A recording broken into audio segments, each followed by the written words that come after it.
This that is present here is real, is reality, is actuality. This that is present here is the only reality.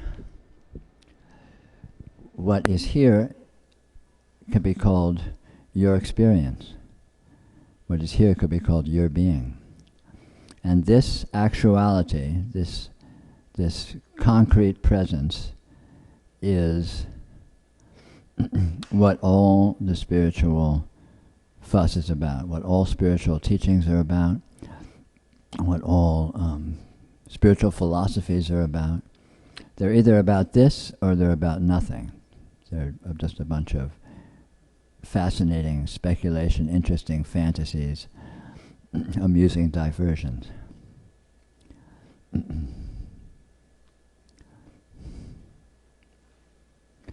What this is here, what is present here, is reality, is actuality, is the spiritual pinnacle. So, if you feel a drive to investigate what you are, to investigate reality, to investigate spirituality, the place to look, clearly, is right here. To look at this, to look at what is present here, to look at the way it is present. And it will reward you ultimately by revealing what it is.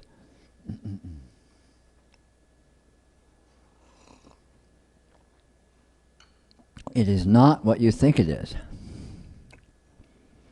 for the simple reason that what it is cannot be thought, cannot be conceived of, cannot be captured accurately in an idea. So you have all your thoughts and ideas, and they're fascinating and interesting, and no doubt very detailed and creative and involved with all sorts of implications and all that.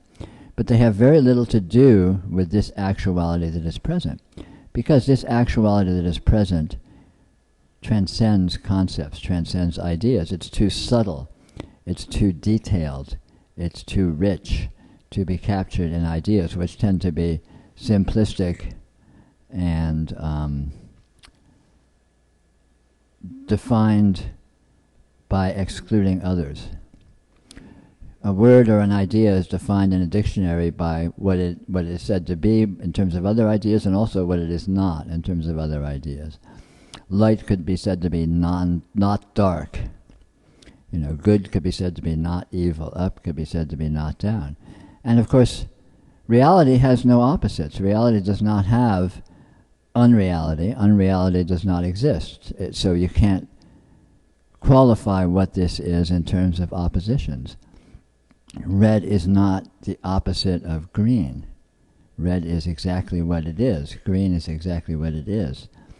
Light is exactly what it is. Light is not the opposite of anything. There's nothing but light. There's nothing but radiance. There's nothing but energy. And energy is not the opposite of anything.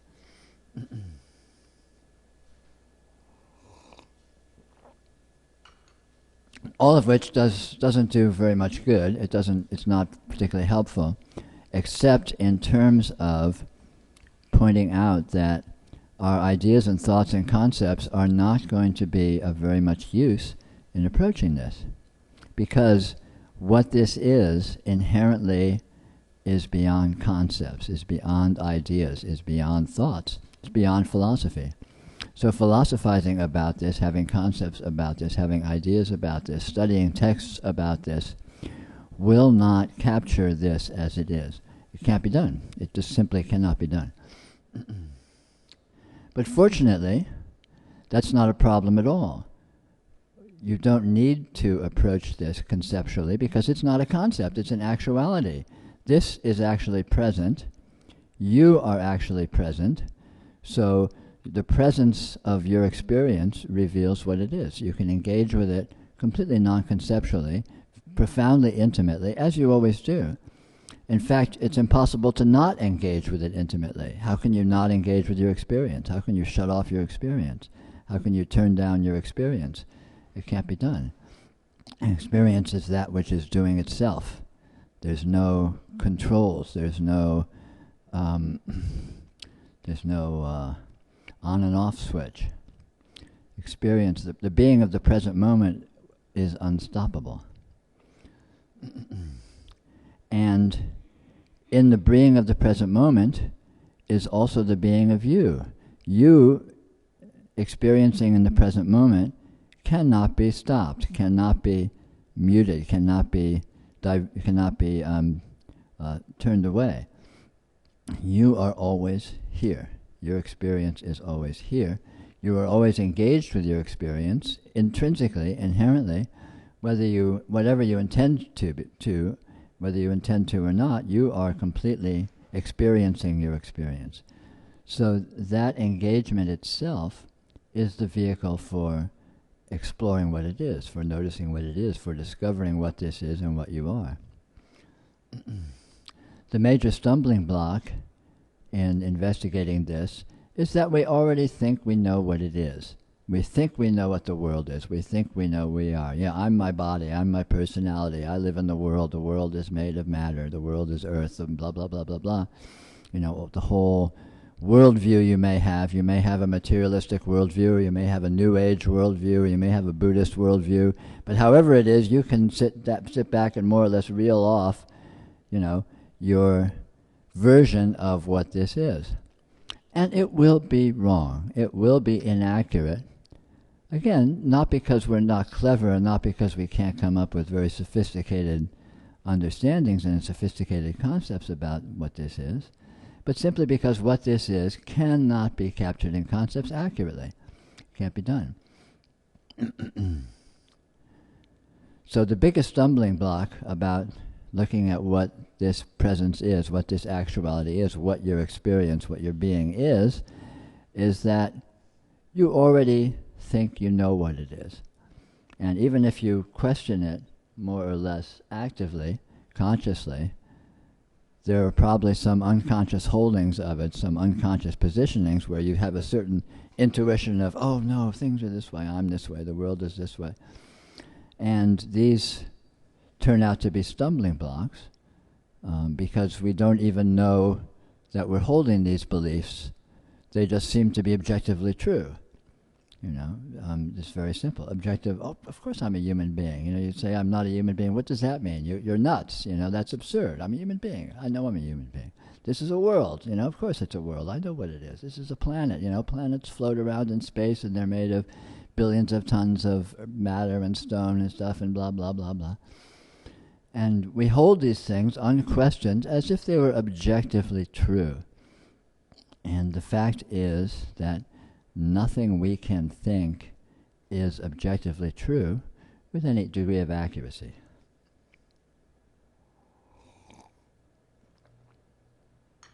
Once you get that, then it becomes relatively easy to look at your experience, to notice it, to be with it, to let it reveal aspects of itself that you hadn't previously noticed before.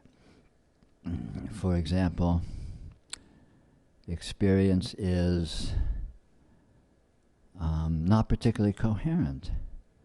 There's an astounding amount of detail in all experience, but it jumps around, it moves around, it's slippery. It doesn't sit into nice, coherent, stable holes that sit around for very long. On the contrary, it falls away, it disappears. One condition slips into another condition, and we can barely remember, let alone capture, what it is things seem to be in the last moment. Nothing has any stability whatsoever. You never experience exactly the same experience twice. Well, that's kind of interesting. You'd think if the world was stable and solid and objective and just sort of sitting there relatively, sure, the atoms are moving around and all that, but still things are kind of just sitting there not really doing a whole lot unless they're being pushed around or heated or something, right?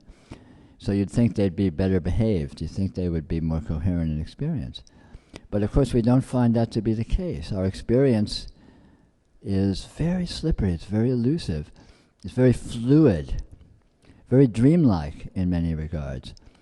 What you're seeing right now, you've never seen before. You've never seen the exact configuration of light that is showing up right now in your field of vision, and you never will again. And this is true every instant. Every instant there's an entirely new panorama of detail present in your field of vision. And of course this applies to all your other sense fields. It applies to your mind. The thoughts that happen to be appearing in your mind right now those exact thoughts have never appeared before. And they never will appear again. They're already gone. From the time I started speaking this sentence, whatever you were thinking, whatever you were seeing, whatever you were feeling, it's gone forever. It's never going to come back. So there's this curious quality of instantaneity that circumstances present themselves the way they are instantaneously, and then they're gone forever, and to be replaced by a new pattern that is subtly or grossly different than preceding patterns, and that's gone instantly, so on and so forth. All this is very obvious. We're very familiar with this because this is the constant in our experience. But we're used to fudging it over in favor of the fantasy of a stable, objective world that's just sitting there, and the fact that it seems to move around a lot is just because we get distracted. I'm sure things move around a lot because my eyes are moving, or I think a thought, or I get distracted, but things are still kind of the same. And I look at something and I look back and it's the same thing. But, there's no evidence of that, because in actual fact, when you look back, you are seeing a different configuration of detail. You cannot experience the same thing twice. You can if you don't pay too close attention. Oh, this is my hand. Here's my hand, looks the same. No, it doesn't. It doesn't look at all the same.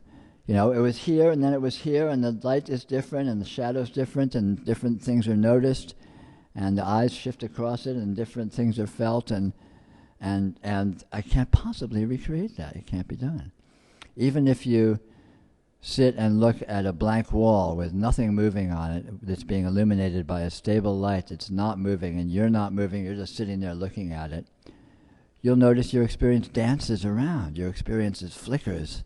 Your experience is it's like you're watching a light show, like this sort of silly light show we have projected back here. This is what a plain blank wall looks like if you look at it for 5 minutes. You might say, oh, it's just because, my retinas get tired, or I'm getting distracted, or I'm dizzy, or this or that or the other. Okay, fine, we have all these explanations, but the fact remains that experientially you cannot have a continual experience that is exactly the same in every detail. It can't be done. In fact, it's completely different in every detail. Maybe subtly, but still completely different. And this becomes obvious if you look closely. If you look very closely at your experience, you'll notice this fact. We're in the habit of not looking closely. We're in the habit of being very coarse and very generalized with our experience. And then we have the problem that we use the same words, and because we use the same words, we may think the experience is the same, Oh, I'm sitting looking at a group of people, 2 Wednesdays ago, I was sitting in this room looking at a group of people. So the same words must have been the same event, must have been very similar. No, it's completely different people in completely different places. I was completely different. People were here were completely different. The experience was completely different. What was said was completely different. What everyone experienced in every instant of that event was completely different. So just because we use the same words to describe so-called events doesn't make the events the same. The words may be the same, but that doesn't make the events the same. I'm a man, you're a man. So we're the same word. It's like, no, it's not like that, is it? In actuality, it's not like that. Every single thing about us is different. Our history is different. Our molecules are different. Our atoms are different. Our attitudes are different. What we experience is different. Our intelligence is different. Every single thing is different. Our DNA is different. In fact, you can't find very much that is the same. But we have these words that are dull and thick and clumsy and basically pretty stupid.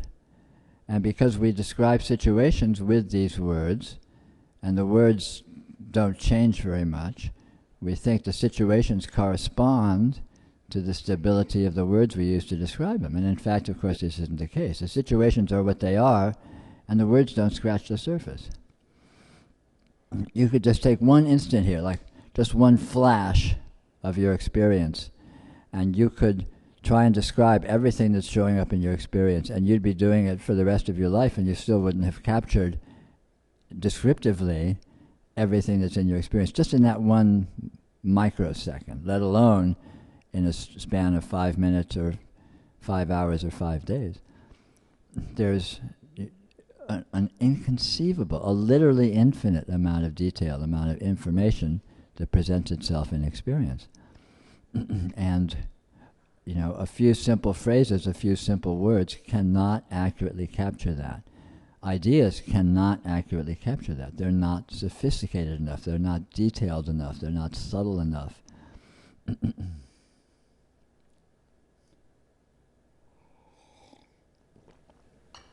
But again, the good news is we don't need to capture this in terms of ideas. The fact that we can't is kind of good news because it frees us from needing to try. We can say, screw it. Like, so I think all these ideas, I have all these words. They're wrong. They're inaccurate. And you just forget about them altogether. But you have your intelligence, which is not verbal, which is not conceptual, which is profoundly powerful, astoundingly functional. Your intelligence automatically and inherently engages with every instant of your experience. Without making any effort whatsoever, every instant you see everything that's present in your field of vision in real time. Bang, like that. I mean, how much detail is there? How much work does it take, you know? You have to have your eyes open. I mean, that's the work that's involved, and the intelligence does the rest. Bang, instant screenshot of this inconceivable detail. If your eyes are closed, same thing. Close your eyes. I mean, there's still an infinite detail. I mean, all these little flickers and dots and little nuances of light. Sound, sensation, thought, smell, taste, all of these things, subtle energy, experience, whatever, is all the same, you know. Every instant, you effortlessly engage every single bit of it without rousing yourself. Bang. It's just all present. It's all nakedly clear. It's all transparently available, and you are there with it. You wouldn't be experiencing it if you weren't meeting it. So your consciousness is in it. When you see something, your consciousness is totally engaged with what you're seeing. So I see that wall over there, so my consciousness is there. My consciousness is at the wall. I see the sun, so my consciousness is at the sun. You know, I hear someone talking, so my consciousness is with their talking. So you have complete contact with all of your experience, effortlessly and spontaneously. It takes no effort at all, takes no training. You know, a newborn baby, bang! Their experience is just completely present. They're completely in touch with everything they're experiencing. They can't say anything about it, but as we've already been talking about, that doesn't matter anyway, because words aren't very accurate anyway, so who cares? So once you get that, you are directly engaged with your experience with a profound integrative intelligence. Then you can begin to be with your experience and see what this intelligence reveals, see what your experience reveals about what it is, non-linearly, non-conceptually, and you may find that there is a lot there. Slight understatement. So anyway, that's just a little introductory chat. We can have discussion if you'd like. If you wouldn't mind speaking into microphone if you'd like to say anything, that way people who are following along online will be able to hear what you have to say.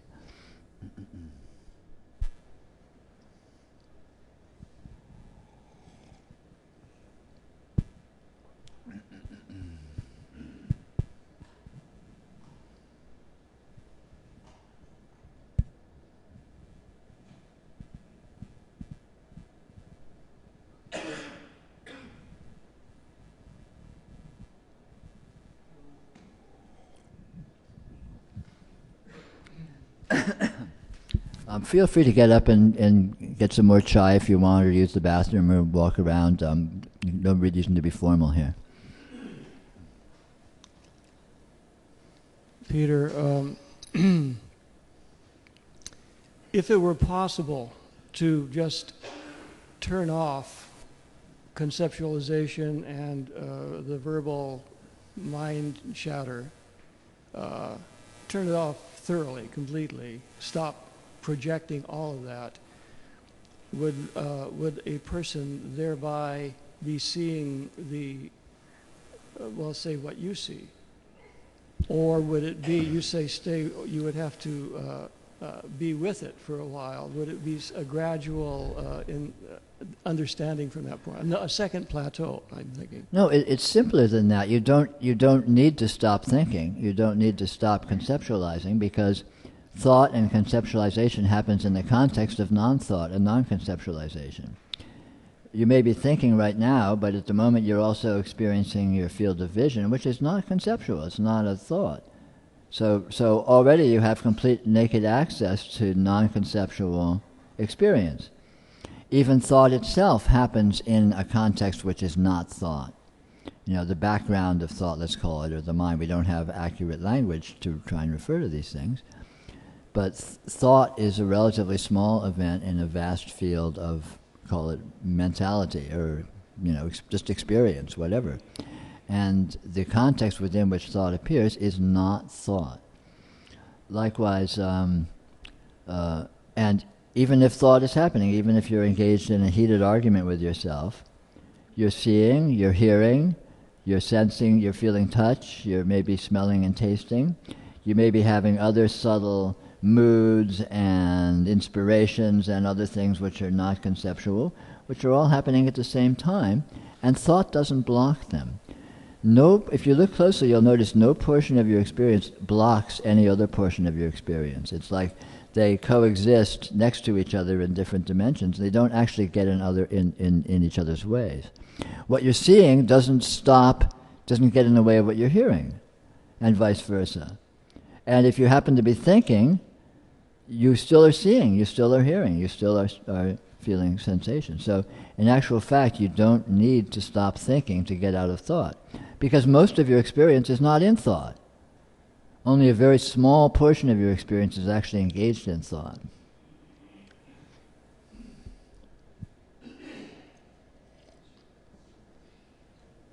Yes, I can see what you're saying there. Maybe what I'm thinking is not the words in my mind so much. Maybe it's unspoken concepts, unspoken belief about reality, which limit my perception of it. Yeah, well, it's very slippery, and of course these are challenging. These sorts of what we hold to be objectively true, just deeply and irrationally, so we don't even know that we're supplying the belief. We just think it's objectively true. This is challenging, but even those experiences exist in a context of other than them. Belief exists in a context of non-belief. So again, non-belief is always available. In other words, let's put it this way. Anything you have a belief about, you can find something in your experience that is beyond the realm of that belief. Let's say you believe the objective world is true. You know, the objective world exists and is real, and matter is real, and it's all sitting out there, more or less inertly, independently of me. Okay, fine, that's a nice theory. But if you just hold that's true, that's fine. But you can easily find, okay, if the objective is you have a belief about it, go to the subjective, and all of a sudden, well then what are thoughts, what are moods, what are feelings, what are inspirations, all of a sudden you're not in this objective world you're having a belief about, so you can bypass the belief by sidestepping it, by going somewhere else in your experience where it just doesn't apply. Or, you have some belief about human beings, fine, so you have a belief about human beings. Look at the sun, look at a cloud.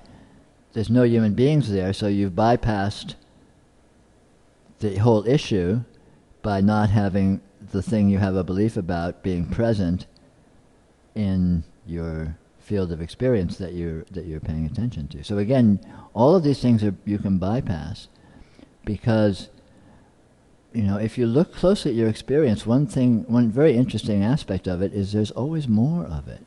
It extends infinitely in every direction. I mean, just speaking spatially as a metaphor, There is no end, there is no limit to experience.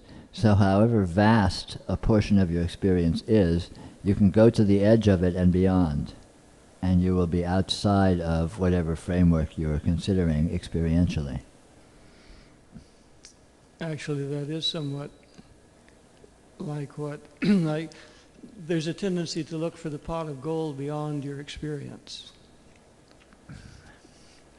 Sure, but beyond your experience is going to be within your experience experientially, obviously. In other words, when you find beyond your experience, you're going to be in your experience when you find it, because how could that work? So, but you know, it's not a matter of being beyond your experience so much as going into portions of your experience that are beyond what you usually identify with. You know, going into portions of your experience which are outside your usual haunts, outside your usual playground. I've usually done that in the past by giving up the objective and just looking subjectively to see what is that consciousness that this, well, it becomes a polarized thing, and I start looking for the subject. Now, that subject is not external experience. It's very empty. In fact, it's so empty that I've never really found it. It's like a space, and I'm wondering what the value of that could be, if any. Well, the value of that is exactly that. When you look for it, you find what it is, and you don't find anything, which reveals it's not anything. Which is kind of... But interestingly enough, when you look for anything in experience, you don't find anything. Because one of the most primal aspects of what this is that you cannot find what it is. It is elusive. It's like a mirage. It is very obvious and apparent when you don't look too closely, but as soon as you look closely and try and pin it down, it opens up, it recedes, it spins off, it veers hard left and hard right, and all of a sudden, you know, it's like, what was I doing? Where was I going? What was I looking for here? I don't find anything. There's nothing here.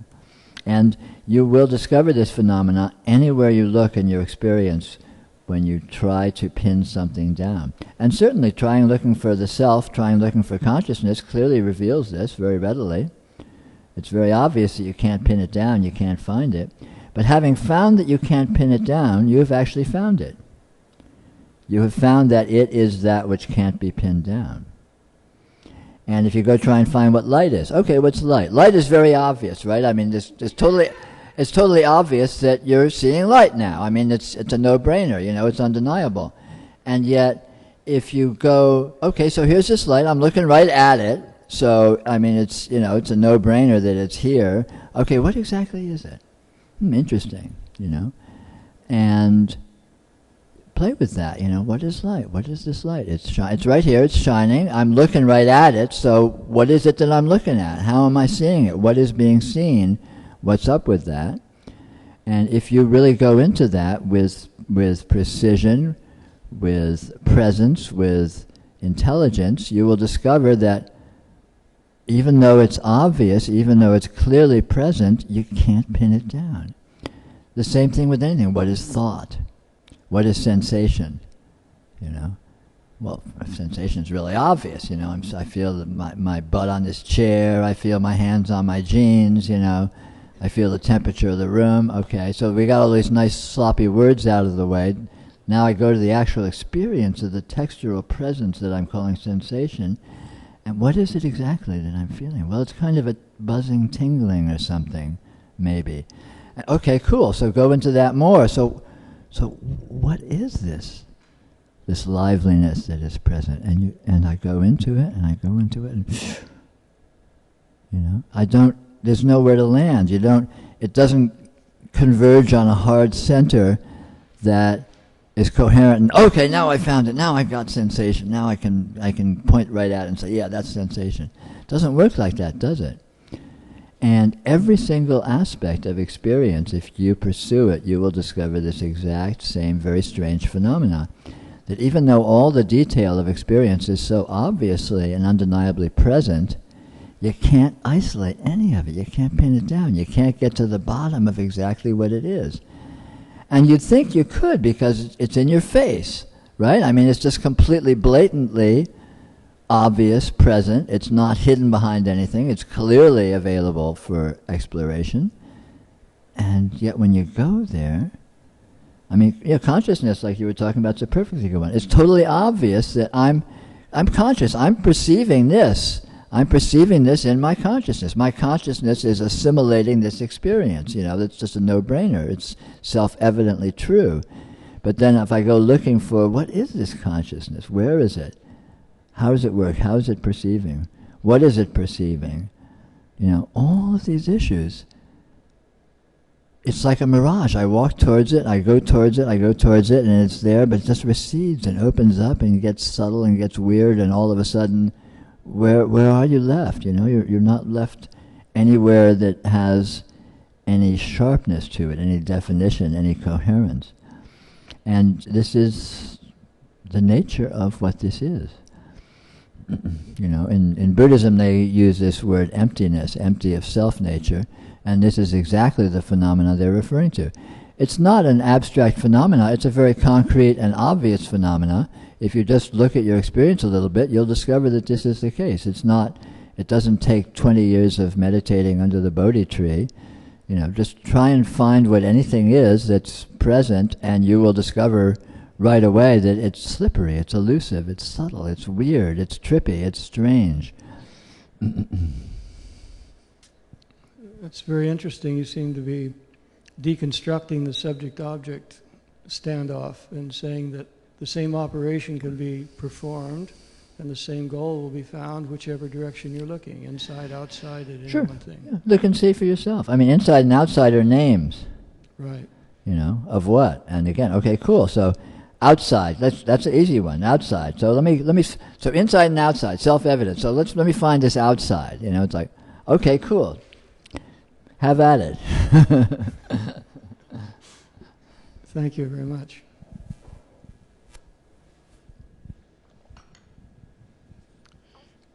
I hear some people say that the most difficult experience or attachment to get rid of is the experience or attachment to being unattached.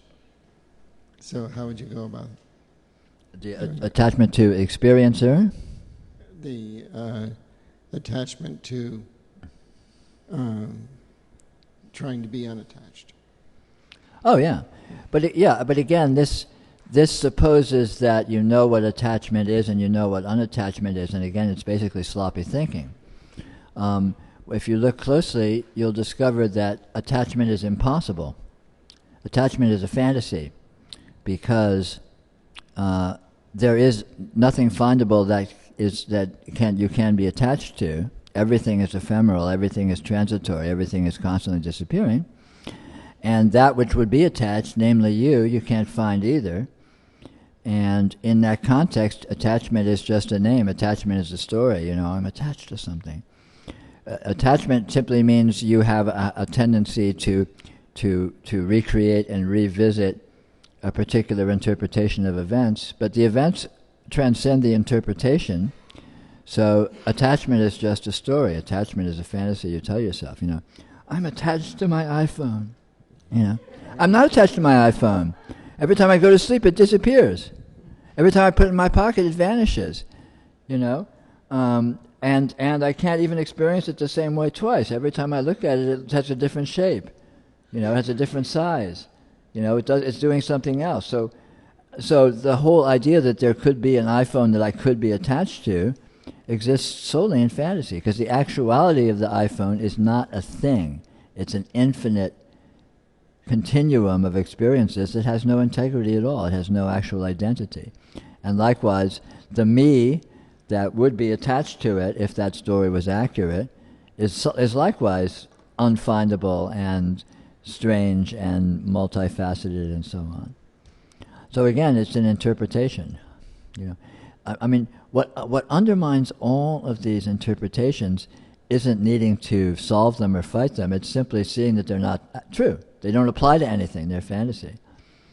So, I say, any narrative, any story, I'm a failure, I'm crazy, I'm this, I'm that, if I go, it's an assertion, I'm an assertion. Okay, I'm attached to this, or I'm, neurotic, or I'm Whatever the story is, it's a simplistic assertion, and if you go look at the actual content of your experience, you'll discover it doesn't apply to anything. It's inaccurate. It's too sloppy, and what it refers to does not conform to what the story implies, to what maintains the terms of the story.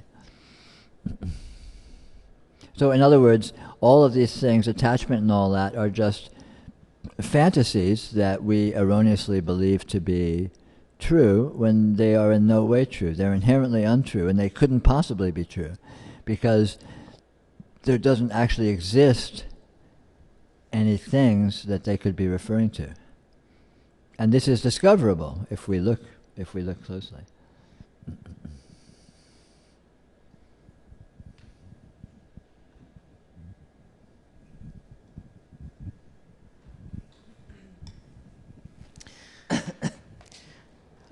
It seems that we have a need to know whatever that is, and when we know that we cannot find what anything is, would the conceptual thinking become less?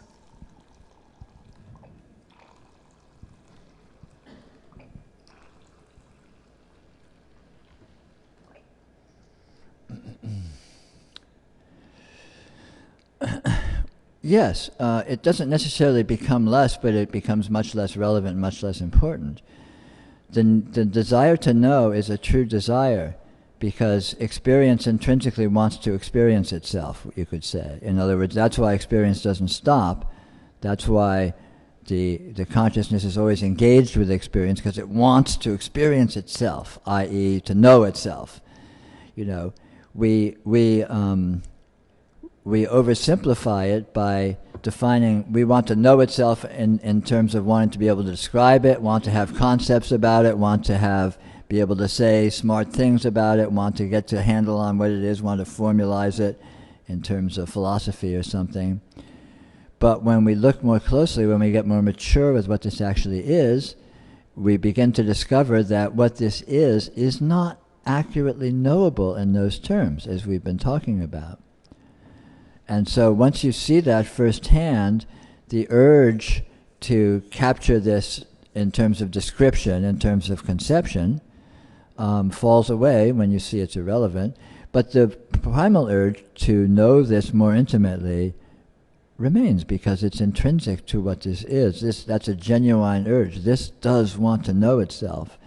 But at that point you move into knowing it more subtly, more directly, non-conceptually, by direct experience, by textural presence, by the nuance and implication of the profound and inconceivable volume of meaning and data that's presented in every experience.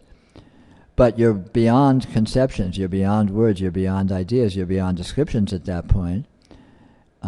So the relevance, that doesn't mean you're going to stop thinking necessarily, or forget how to talk or something, but the relevance of that mode of functioning will fall away. So instead of living in your head and arguing with yourself all the time, there'll still be thoughts going on and all this sort of thing, but the bulk of your attention is going to be going much more to your direct experience and much less to these arguments in our head, or discussions we have with ourselves in our head that may be more attractive when we're more immature with our experience and we think they're relevant, we think they actually refer to something. Thank you.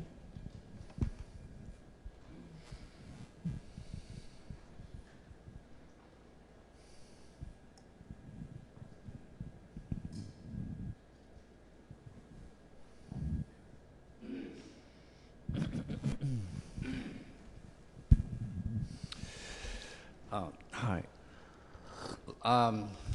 It was a couple of weeks ago.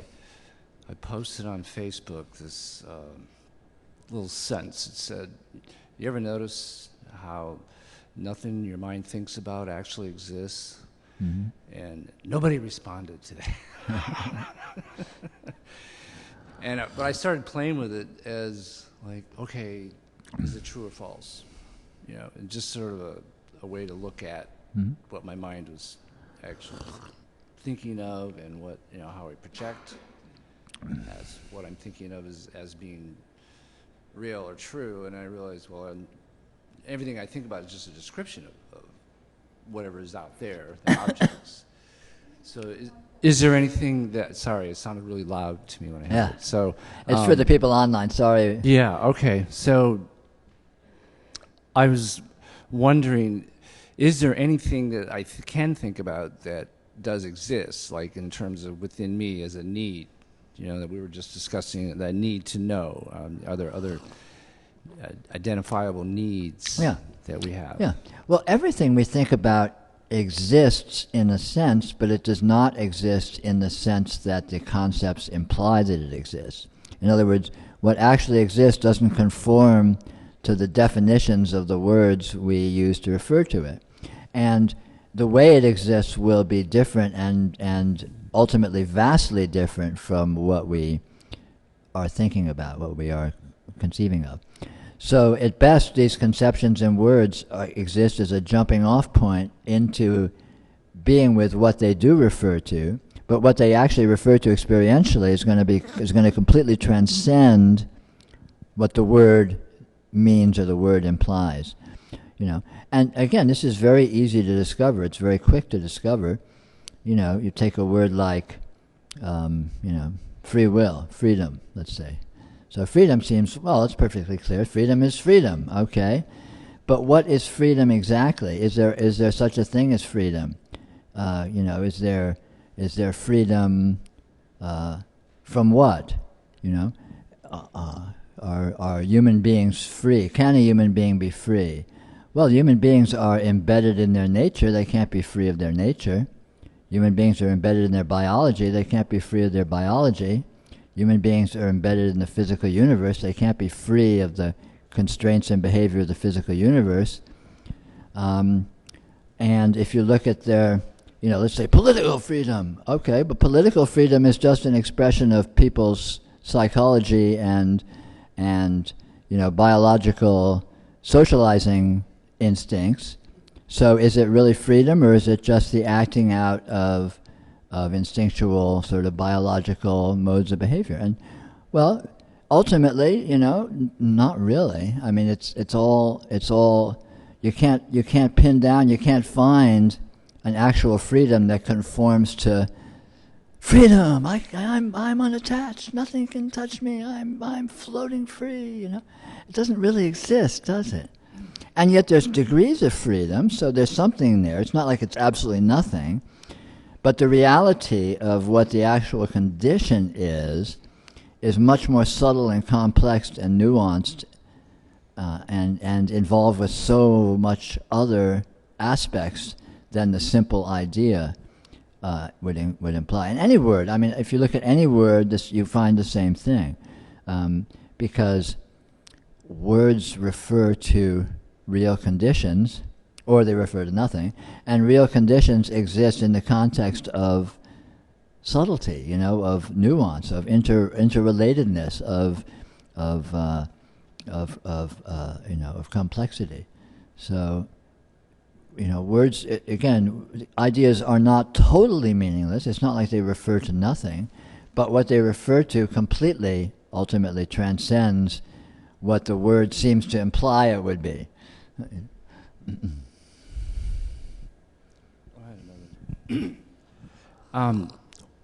What are your thoughts on the experience of synchronicity? Well, sure. I mean, this is another observation. I mean, obviously, there's nothing but, in the sense of, everything happens in the present moment, which is, an aspect of synchronistic. Nothing happens that we can find outside the present moment, so in a certain sense, everything is synchronistic. Event has a profound interrelationship in all kinds of ways. Some findable scientifically, and a lot of them very irrational and sort of mystical or metaphysical or something, arguably. Again, so synchronicity is obviously a meaningful idea, but what it refers to, can you find any non-synchronicity to contrast it with? Can you find anything that is completely disconnected from anything else? And, that's a very interesting question. And I would say, no, not really. I mean, if for no other reason, everything I experience is connected because I'm the one experiencing it, So, and let alone other aspects of interconnection and so on and so forth. So, I mean, it's an interesting question, but all these kinds of questions are interesting, and ultimately they leave us and lead us into this mystery, this profound mystery of what is actually going on here.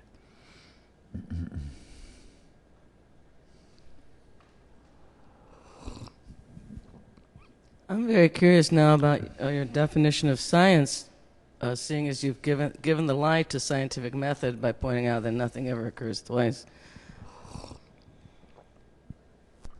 Well, science is the attempt to know, to understand. And again, I think it's an expression of the inherent nature of this in a very primal level. I think this intrinsically wants to know itself. I think experience is happening because reality wants to know itself. Reality wants to look at itself. Reality is intoxicated with itself. It can't get enough of itself. It can't stop looking, and I think that is the essential science, and then sort of human versions of that are just sort of harmonics of that, or abstractions of that, or versions of that same primal urge. We are intensely engaged in experience. Experience it's like you see it in the urge to not want to die. That no one wants to die. Why? Because we want experience. We love experience. Even if our life sucks, we still love experience. We still don't want to die, for the most part. Well, a minute ago you said a phrase, even provable by science, or scientific proofs. Can you just talk more about that? Seeing as what the scientists are trying to prove doesn't appear twice, so they must be playing into what they're perceiving. Well, yes and no, but they can discover that is the case. I mean, good science is not biased by trying to prove something in particular. Good science uses hypothesis only as a skillful means, as a tool to further investigation, to penetrate even deeper. It's only bad science where I know I'm setting out to prove this, and I'm going to keep working with it or fudge the results until I do. Whereas a good science says, well, we have all these hypotheses and they're interesting, and I'm going to begin to look at this in the context of these various hypotheses and see what I can find. And that leads to discovery of new information or other aspects of experience, because of course all science occurs within experience, so what's really being investigated is experience itself. And ultimately, if science goes along unbiasedly long enough, that will be acknowledged and discovered. By the way, what we're looking at here is experience. What we're investigating is experience. And of course, this is already being found with, on some levels in modern physics, with the interaction of how a thing is measured affects what is being measured, and so on and so forth. Also, ultimately, pure science will lead to the same thing. Whether or not it gets there, there's no there to get, but there's no bottom to the bottomless. So, but hey, it's a fun enterprise. It's ambitious. It keeps them off the street. I mean, imagine all these gangs of bored scientists, drinking and carousing and harassing young girls on the sidewalk. It would be terrible. So, keeping them in the labs, sort of keeps our sidewalks clean of this riffraff.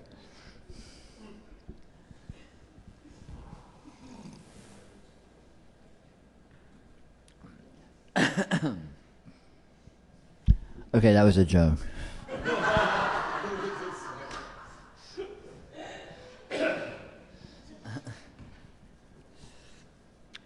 Just in case there's any scientists present, I don't mean to give offense.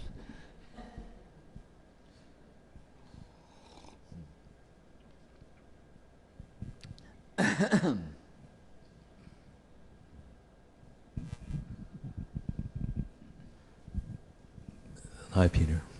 Hi. So, I'm making leaps in my mind, but I'm not sure if they're accurate. So I just want to try check them out with you. What I thought I heard you say is that, or the conclusions I'm drawing, is that if we were indeed more, or when we are, or I am, more nonverbal, I am less likely to conceptualize. If I'm less likely to conceptualize, I'm more likely to accept experiences that come to me. Is that, am I... Well, possibly. One of the major problems with conceptual thinking is it biases us how we approach experience. If we're thinking in terms of our usual descriptions of things, then that gives us certain verbal categories, and then we begin to look at our experience, in terms of those categories unconsciously. And the fact is that experience, well, let's leave aside fact for now. Experience may present itself in other modes than in terms of the categories we expect to find. Like if we're used to thinking in terms of success and failure, then we have an unconscious bias to approach our experience in terms of, is this success, is this failure? And maybe there's aspects of experience which have nothing to do with those kinds of categories. I mean, that's a very simplistic example. But all sorts of categories, even the categories of nouns and verbs, the categories of things and actions, if we're unconsciously conditioned by language, which of course we all are, we are biased to approach our experience in terms of looking at objects and looking at actions that the objects are engaged in. And in actual fact, experience is slipperier than that. You can't, if you look closely, you can't really define objects. You find objects and actions sort of smear together, and you might not notice that so accurately and so clearly if you're unconsciously or consciously, of course, sticking to a bias of thinking in terms of objects and actions. I mean, another example. But any kind, but language has all sorts of implications, implies all these qualities, has all sorts of implicit worldviews that it implies. And it turns out none of them are actually accurate, not one. So the degree to which we're conditioned by these kind of implicit worldviews is the degree to which we sort of tend to have conceptual blinders or intrinsic blinders in how we approach our experience. So the trick is to be with experience irrationally, directly, non-conceptually, as much as you can, and in that context it will reveal the way in which it transcends our usual way of thinking of it, the way in which it is completely beyond these categories that we usually approach it in terms of. So having said that, then it seems that the next logical step would be, if we had the capacity to think, if we're going to conceptualize, we have to conceptualize in multiple and various and constantly changing languages, that our limitations would be less. Sure. So if we weren't stuck on one language or 5 languages, sure, then okay. Sure. I mean, certainly, language, like anything, can be used more or less stupidly, more or less intelligently, more or less what's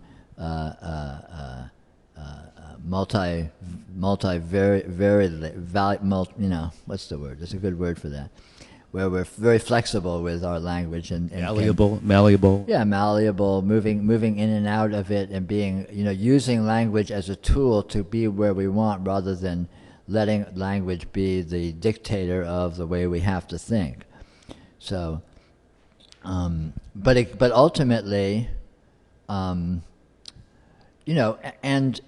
this can be very powerful because actually language is not actually conceptual.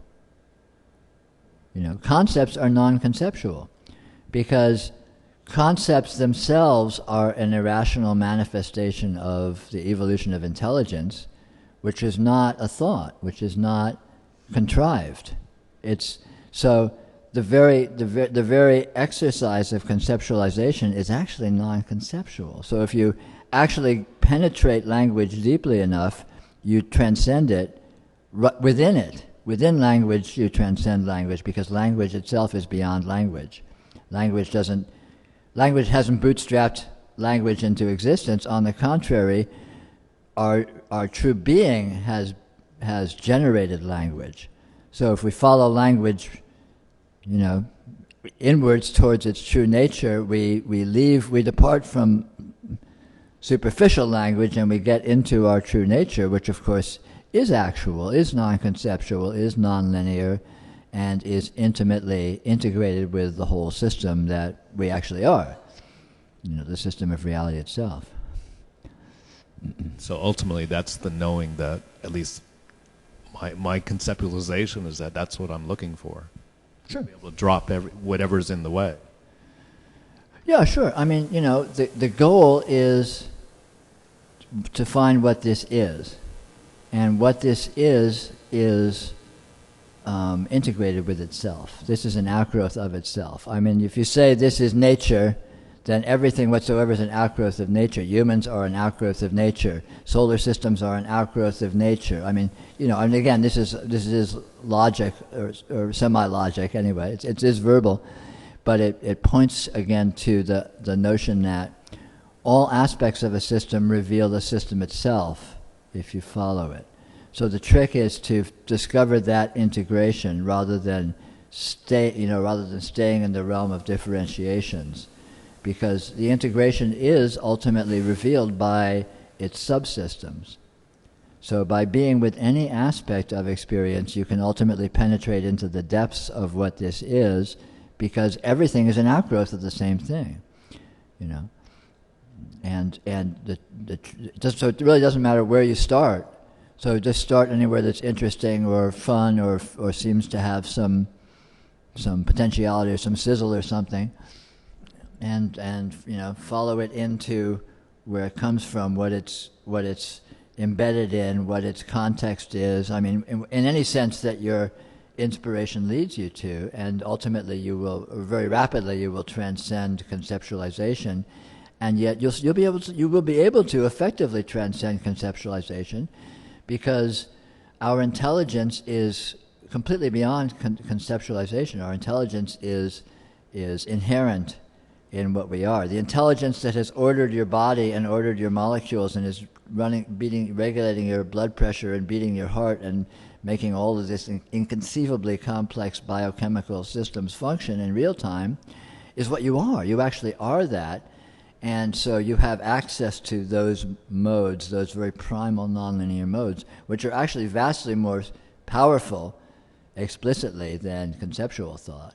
So it's a matter of sinking into or acknowledging or noticing that level of your being, and then you discover that you are engaged with your experience with an inconceivable intelligence already, and you get to sort of be functioning on that level and take advantage of it.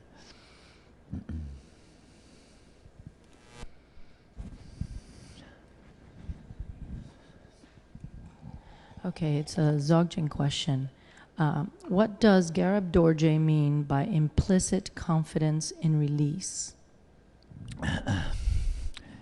Well, that's the third of the famous three statements of Garab Dorje.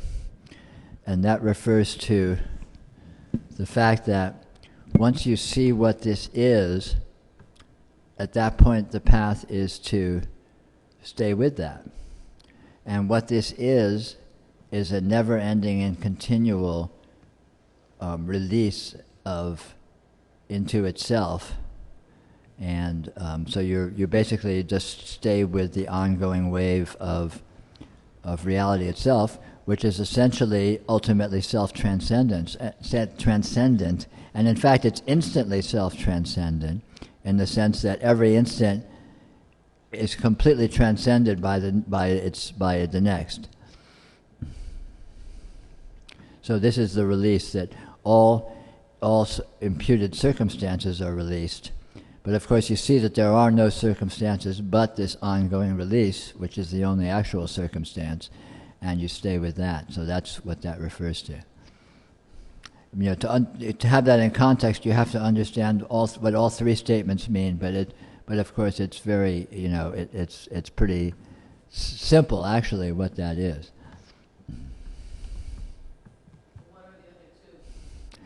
The three statements of Garab Dorje, which is said to be, these three statements are said to be a summing up of the entire path of Dzogchen in Tibetan Buddhism. The first statement is something along the lines of a direct introduction to your actual condition, or a direct introduction to reality. And the second statement is literal translation is to decide upon one thing, or to discover that what you have discovered in the first statement applies universally to everything whatsoever. In other words, it's absolutely inclusive.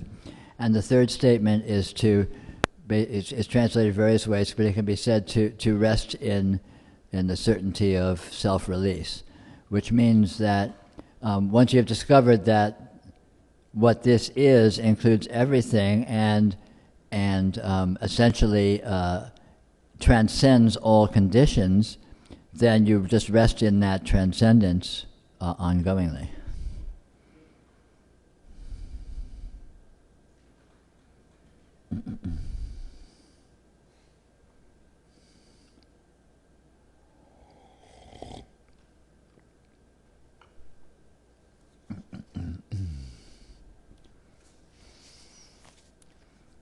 Of course, the real trick is the first statement, direct introduction to your actual nature.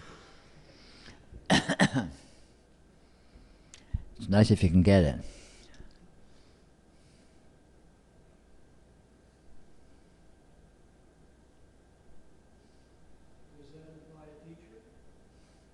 Not necessarily. Circumstantially, it often seems to, but not necessarily. You're always, your actual nature is always being revealed to you. So having a moment of getting it accomplishes the first statement. And that may be the result of an interaction with a teacher who points it out to you, or it may be a result of just some insight, whatever. The important point is the event itself, not how it seems to have come about circumstantially. So ultimately, it's down to luck or karma, like everything is. If it happens, it happens. And then after the fact, you can worry about describing how it happened. But the second one, which has to do with some sort of choosing that this is the one thing you will focus on? Well, the literal translation is funny. The literal translation from Tibetan apparently is to decide upon one thing. Yeah, to and decide. what that means is to I mean, it essentially means to discover that what you discovered in the first statement is universally inclusive, but the decide part implies a rejection of all other views that would argue the contrary. In other words, a rejection of all conceptual definitions of reality, of relating to reality in terms of imputed things and objects and beings and all of that, which the first step will have shown you don't actually exist. And basically, the three steps, the three words, the three statements is a progression into the first statement of sort of settling into it deeper and deeper and living it. So it's a fairly simple thing. Well, it's clear that no matter how many times you were given that experience or had that experience of the emptiness or the hollowness or the oneness, that if you didn't decide there was one thing and continue, it would. Yeah, exactly. That's why the three statements make sense logically. Together, absolutely. Yeah. It shows a settling in, an inhabiting, a commitment, an absolute commitment. In fact, whether that's a conscious commitment or just happens to be the case, however you stumble into it, again, the point is to find yourself there, not to sort out methods and techniques of getting there. Just get there by hook or crook. Lie, cheat, or steal.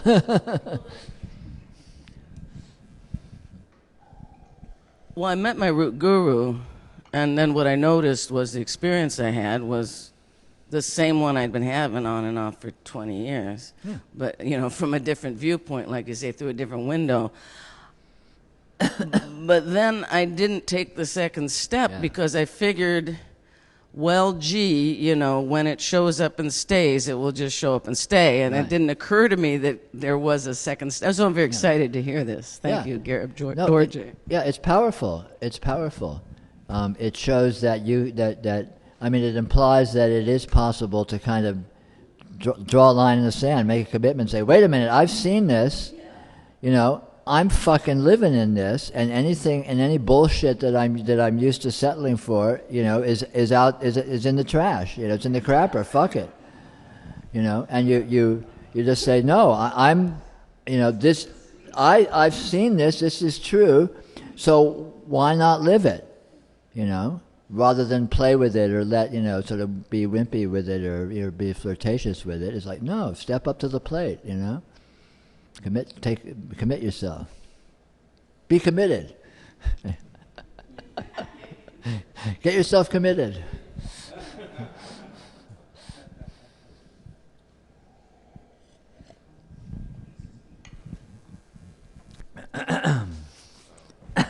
I just wanted to thank you for that last statement, because I've been sitting here following you, I think, pretty well, and then I think, well, how can I explain this to my friends in a way that they'll get it? Because those words won't be there when that time comes. But I think I could remember that. So thank you. Well, if you have friends that you can explain this to, you're very fortunate.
Yeah, it's really true. The second statement is a very powerful point. It's really committing to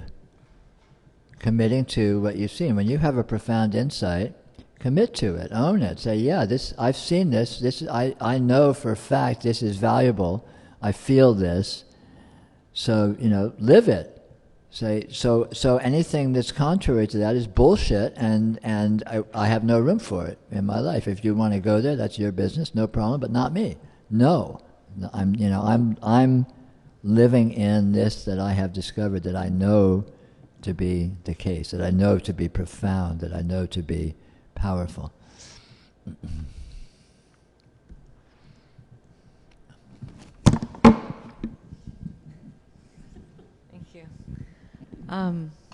Hi.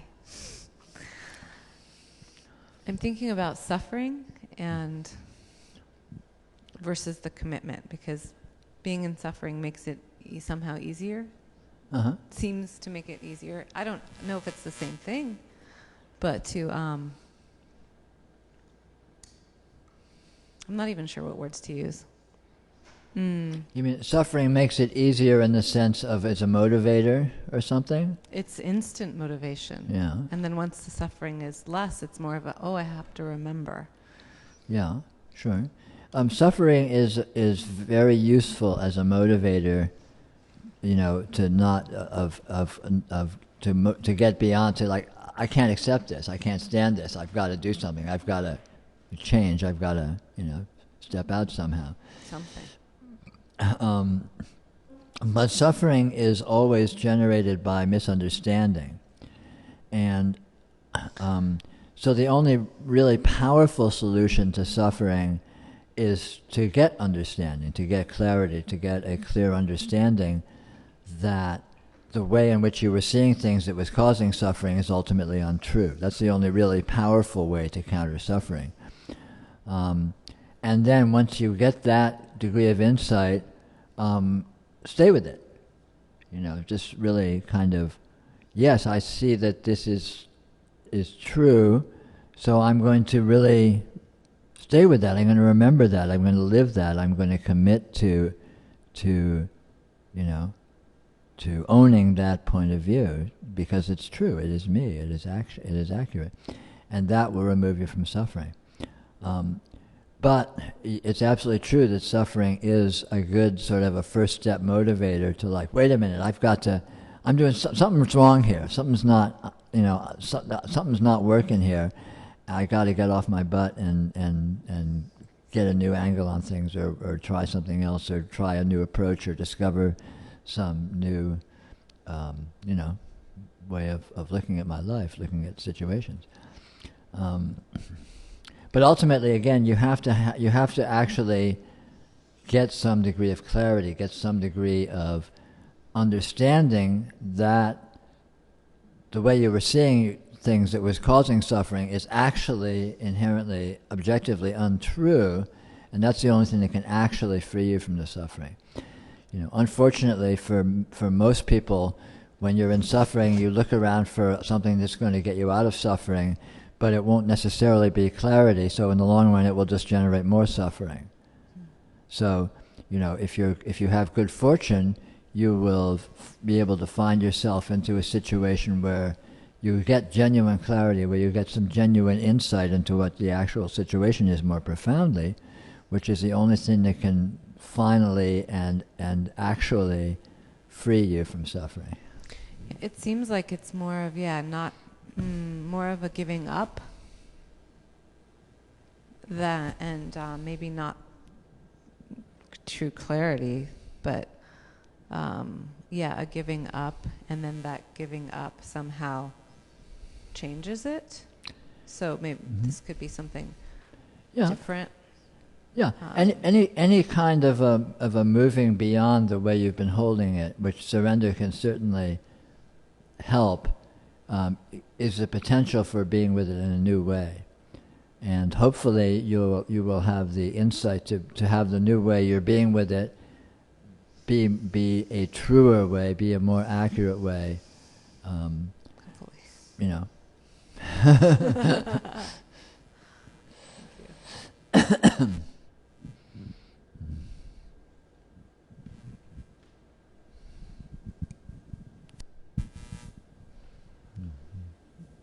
Just had a question. If you're in a state, like you're saying, like a newborn babe. I'm sorry, it's hard for me to understand. If you're in a state like a newborn babe, where your chairs are not chairs, cars are not cars, but chairs are chairs and cars are cars, how can you function in that state? Because as soon as you go to do anything, then you're automatically applying, you understand concepts. Right. Well, you'd think so, but that's not actually the case, because we are already in that state. So even as we can name and designate everything that's around us, we are also experiencing it outside the context of those definitions right now. And functioning is not actually based upon conceptual thinking. Functioning is based upon experience and inherent talent. An example of this is driving. For example, most people drive, who are good drivers, don't do so conceptually. They don't do so consciously. They don't think, oh, let me see now, I want to turn left. If I turn left, I have to reach and hit the turn signal, which is on the left side. I think it's this lever over here. Let me try pushing that down. You don't do that. You just go, you do it all very non-conceptually and directly, because we have the ability to do so, because our functionality is not actually conscious. It's not actually a result of our conceptual thinking. We're used to thinking it is, but in actuality it is not. And we can actually function quite well, in fact, arguably much better when we function non-conceptually. Again, it doesn't mean you need to stop thinking, but you will, whether you're thinking or not, you will be able to function to the degree that you can function already, non-conceptually, because you already are doing that. We have a lot of innate talent. We have a lot of innate functionality that is just built into what we are. I mean, obviously all the sort of unconscious functions where your heart's beating and your food's digesting and blah, blah, blah, all that stuff is going on, obviously non-conceptually, but you know how to walk. When you walk, you don't have to think how to walk, you just do it. You know how to move your hands, you know how to drink something. I mean, swallowing is an incredibly complicated operation. You have to move your tongue, you have to move your lips, your throat muscles have to move a certain way. If you had to do it consciously, it would require a lot of effort, but in actuality, you can just grab something and that incredibly complex operation, just bang. I can do it. I can just do it, and I don't have to think about it. And in actual fact, the vast majority of what we do exists on the same level. Even if we do think about it, we actually don't need to think about it, for the most part. There are some things, obviously, that are a little more conceptually oriented that require more explicit conceptualization. But again, remember, even conceptualization is non-conceptual because it's not being done by conceptualization. Conceptual thought is being done by non-conceptual intelligence. In other words, when you need to think something, you don't think that you need to think something and then think to something by thinking about it. You just think it. Just like when you need to move your hand, you just move it. So, it seems as if the conceptual thought is very functional and very powerful, and we're used to thinking that way. This is obviously a sort of a common worldview, but I think if you look closely, you may discover that in actuality it's not as necessary as we think it is, and the vast lion's share of our functionality is non-conceptual.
This whole issue of thought is very interesting. I think a lot of our thought is non-conceptual, but we may not notice that.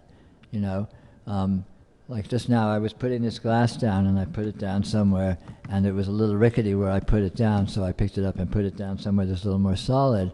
And I thought about it while I did it, but I didn't actually think about it conceptually. I noticed that it was rickety. I had a knowing, an insight that it would be potentially precarious there and maybe spill. I had a feeling of not wanting it to spill, and then the spontaneous motivation to pick it up and put it somewhere that seemed more stable, which I did. And so there was sort of thought there, but it wasn't really conceptual thought. So again, I think that conceptual thought sort of smears into a non-conceptual kind of thinking that is still thought, but it's not really conceptual thought. And I think we may not really notice so much that that is the case. We may think, oh, I'm thinking about it. And I think if you go to even deeper strata, you may discover that there's a kind of a thinking that is profoundly non-conceptual and inherent. And it's sort of rather than there being an obvious demarcation between conscious thought and this deeper thought, I think it's actually a continuum, where maybe a thought may be more or less conscious or more or less feeling like a conscious conceptual thought, and still be ultimately the same thing, ultimately the same kind of event.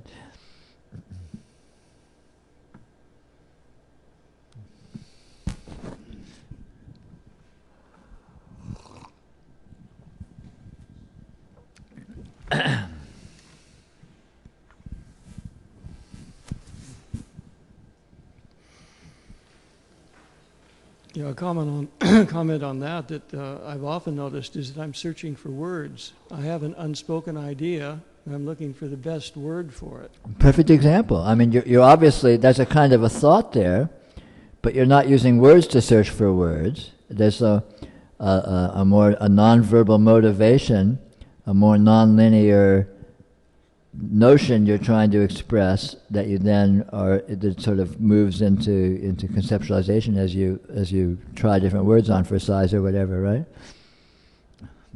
And if you look even closer at the process, you can follow it even deeper and find that the deeper urges of that chain of events, sort of emerging from the depths, even less conceptually and even more sort of inherently. But I think you will find, if you look closely, we have a profound inherent intelligence that exists deeply in us, all the way down. Everywhere you look in your being, it's intelligent. You don't get to a point where it's just inert, where it's rock, where it's just sitting there. All the way down, there's this profound functionality, intelligence, structurality, engagement. I mean, we don't have words for what it is, of course, because it's essentially a non-verbal event. But, and I think if you follow your thought sort of deeper, where do thoughts come from kind of thing? Well, thoughts come from non-thought, but it's not stupidity, because the thought came out as an expression of the non-thought and sort of emerged from that deeper strata. So at that deeper strata, there was a meaningfulness that, sort of erupted into thinking, right? But the meaningfulness was there preconceptually in a deeper kind of a level. And I think that even at an even deeper level than that, and a deeper level than that, and so on, all the way down to the very depths of your being, if there was any such thing, you would probably find the same thing, that there is this profound intelligence, this profound consciousness, this profound vitality, this life force that we actually are. At nowhere are we dead, and nowhere are we inert, and nowhere are we lifeless. We are life itself, we are intelligence itself. It's what we're made of. It's what everything's made of, I think. I've been more and more conscious of that recently, that I would find the word or the phrase or the sentence that best captures that thought and write it down or remember it or say it to myself. And then I would think, well, let's go on from here. But once I put it in words, I couldn't get back to that the continuation of it. In other words, I'd be tongue-tied after that. You'd already killed it and ruined it by putting it in the stupidity of words. Yeah, the letter kill, as somebody said. Actually, I've often seen that. Recently, I've been noticing it more often. If I find a word, it's dead. It stops. I have to wait for something else. But I was interested in your comments on synchronicity, because I've known about that for years. Carl Jung had it. Two coterminous events will have some meaningful relationship, and of course that's magical and interesting. Yeah. But I was thinking that's from my point of view. Now, if I could move in that same moment of time to another point of view, I might see two other things that had meaningful. But there is only your point of view in your experience, in your universe, in your reality. So that concept is just a concept that you could have, but it's not an actuality. This whole issue of synchronicity indicates and reveals the mystery of what's called karma. The fact that your experience shows up with a profound, patterning that is relevant to you. It's relevant to you in nonlinear, irrational, undescribable, unanalyzable ways, but nonetheless it's the case. And everything that you take to be meaningful in your life has showed up in your experience as a patterning, and everything that is in your life that you have not acknowledged as meaningful has also showed up as a patterning, but doesn't mean it was actually any less meaningful just because you didn't acknowledge it. Yes, what you say is very encouraging, because my point of view is the only point of view, and I see two things that are meaningful. What if I dissolved by some means that point of view and expanded it? Maybe I would see everything as intelligence, as meaningful. Yeah, well, you might see that without dissolving it. It is what it is, however you observe it. You look at it closer, you look at it farther, you look at it panoramically, you look at it zoomed in, it's still looking at the same thing. So you're going to find the same, inherent nature, the same inherent condition, no matter how you look at it, right? It's not going to become a new event just because you're looking at it differently. So if I had if I wanted to see my entire experience as meaningful, how would I go about that? Just do it. Well, Stop thinking it might not be meaningful. Okay. Remove the whole idea of is it meaningful, is it not meaningful, just have it be. And then it's all at the same level of meaningfulness. And since you aren't defining it in terms of meaningful or non-meaningful, you have a sliding scale. You can just say that continuity is absolute meaningfulness. You just arbitrarily pick a calibration point, and you see what I mean? And you can only have meaningfulness in the context of less meaningfulness or unmeaningfulness. If it's all just, I don't know, why not just, okay, it's all just this, wow, just this here, now. Why not just define that as ultimately meaningful?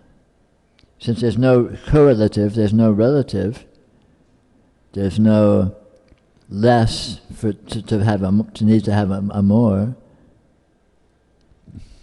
It's good. So conversely, if I give up the idea of these two so-called events, or these two experiences in that moment are meaningful, if I give that concept up, I give up that superimposition of that belief, it would then release all of the things that I had by de facto said are not meaningful.